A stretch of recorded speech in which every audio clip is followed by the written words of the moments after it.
तो middle east के तनाव से दुनिया की तेल सप्लाई को झकझोर दिया है। कच्चा तेल $100 के पार, हर देश पर महंगाई का वार। जी हाँ, लेकिन भारत में ना पेट्रोल महंगा ना डीजल। तो सवाल उठता है, जब तेल इतना महंगा हो गया है तो आपकी जेब क्यों नहीं चली? क्या सरकार ने सच में राहत दी है या फिर एक बड़ा झटका फिलहाल टाल दिया गया है? सरकार ने पेट्रोल डीजल पर एक्साइज ड्यूटी 10 रुपए घटा दी है। एक तरफ जंग का असर, दूसरी तरफ सरकार का सहारा और बीच में आम आदमी की जेब। तो क्या सच में तेल बचा है या फिर बस तूफान आने से पहले की खामोशी है? एक रिपोर्ट।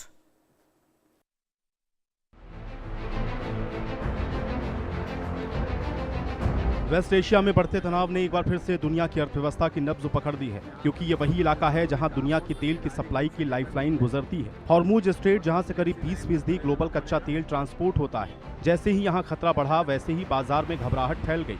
इसका सीधा असर दिखा कच्चे तेल की कीमतों पर। ब्रेंट क्रूड $70 से उछलकर $100 के पास पहुंच गया, यानी हर बैरल महंगा, हर देश पर दबाव। भारत जैसे देश के लिए, जो कि अपनी जरूरत का 80% तेल आयात करता है, ये सिर्फ खबर नहीं, एक बड़ा आर्थिक झटका है, क्योंकि अब सिर्फ तेल महंगा नहीं बल्कि सप्लाई भी अनिश्चित हो गई है। और जब तेल महंगा होता है तो सिर्फ पेट्रोल डीजल ही नहीं बल्कि हर चीज महंगी होती है। यानी ये संकट सिर्फ तेल का नहीं, पूरी अर्थव्यवस्था का है।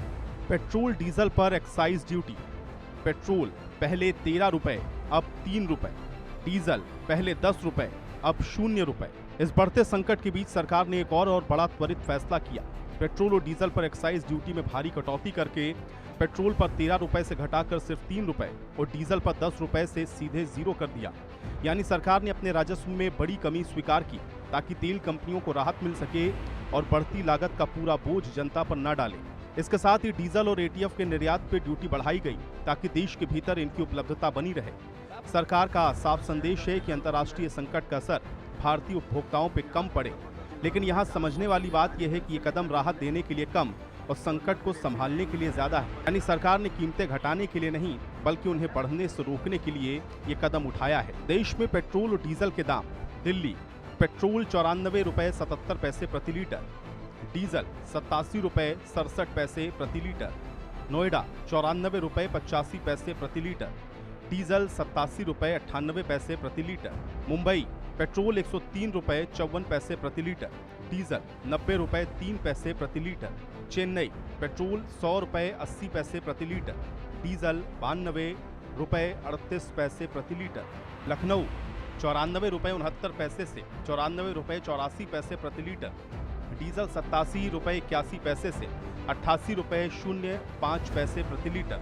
अब सवाल यह है कि जब टैक्स घटा तो दाम क्यों नहीं घटे? आमतौर पर जब एक्साइज ड्यूटी कम होती है तो पेट्रोल डीजल सस्ता होता है, लेकिन इस बार ऐसा नहीं हुआ, क्योंकि जो राहत सरकार ने दी है उतना ही बोझ महंगे कच्चे तेल ने बढ़ा दिया।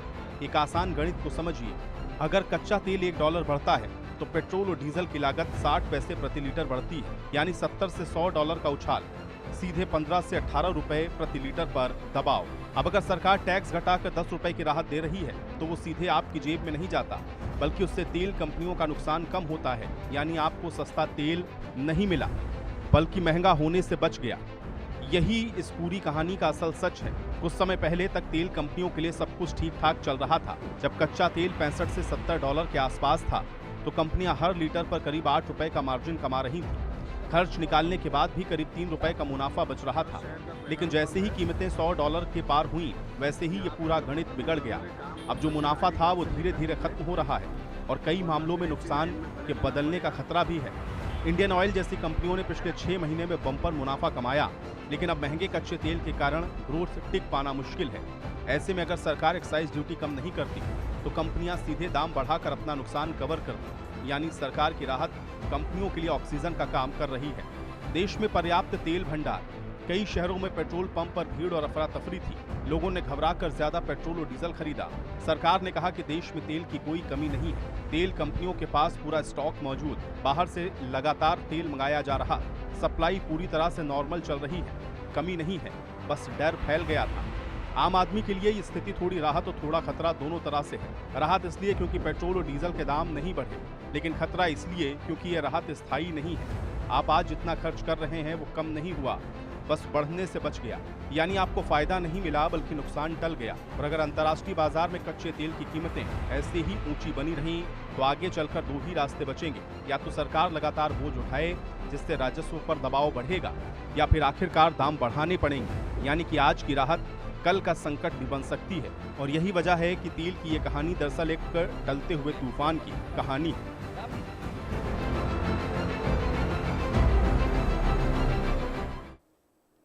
वहीं पेट्रोल डीजल के खत्म होने की अफवाहों के बीच ग्वालियर जिला प्रशासन ने लोगों से अपील की है कि शहरवासी पैनिक ना हो, पेट्रोल डीजल की कोई कमी नहीं है। सुनिए जरा।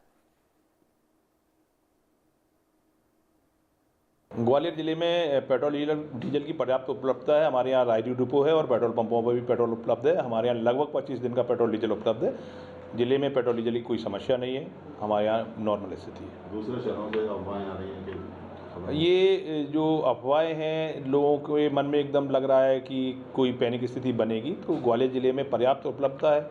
लोग पैनिक ना करें। जितनी मात्रा में जिसको चाहिए पेट्रोल डीजल पेट्रोल पंपों पर जाकर ले सकते हैं, कोई समस्या नहीं है। घरेलू और कमर्शियल सिलेंडर की आपूर्ति को लेकर क्या गाइडलाइन जो अभी नई गाइडलाइन क्या है? घरेलू सिलेंडर के लिए पहले बुकिंग का 25 दिन कर दिया था, अभी बढ़ाकर उसको 35 दिन कर दिया है। कोई भी उपभोक्ता अगर आज सिलेंडर प्राप्त जो बुकिंग करता है, बुकिंग की अगली बुकिंग 35 दिन बाद हो पाएगी।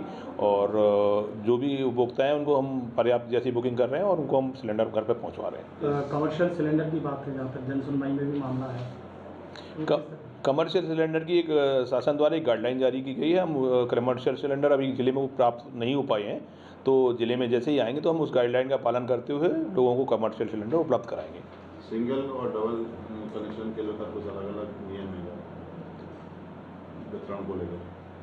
सिंगल और डबल को लेकर, डबल तो एक डीवीसी है, एक उपभोक्ता के लिए एक सुविधा है कि एक सिलेंडर अगर है तो एक सिलेंडर खाली हो जाए तो भरवा सकता है। कोई अलग अलग मापदंड नहीं है। फॉर्चुनेटली ग्वालियर में इस प्रकार की कोई पैनिक नहीं है। डीजल और पेट्रोल का जो स्ट्रेटेजिक रिजर्व होता है वो बहुत ही कंफर्टेबली हम लोगों के यहाँ पे मेंटेन्ड है। रेगुलर सप्लाई हो रही है। डोमेस्टिक सप्लाई भी टू अ लार्ज एक्सटेंट अब काफ़ी स्ट्रीमलाइन हो चुकी है और अब कमर्शियल सिलेंडर्स की गाइडलाइन हमको मिल गई है। जैसे ही हमारी एजेंसीज के माध्यम से हमारे रिफिलिंग के प्लांट से मिलना स्टार्ट हो जाएंगे, तो उनको जो स्कूल्स और हॉस्पिटल्स हैं, जो आपके इंडस्ट्रीज हैं, इनका एक क्रम बना हुआ है। दीनदयाल रसोई है, रेलवे के IRCTC के कैंटीन इत्यादि है, इनको भी उपलब्ध कराने का क्रम अब स्टार्ट हो जाएगा।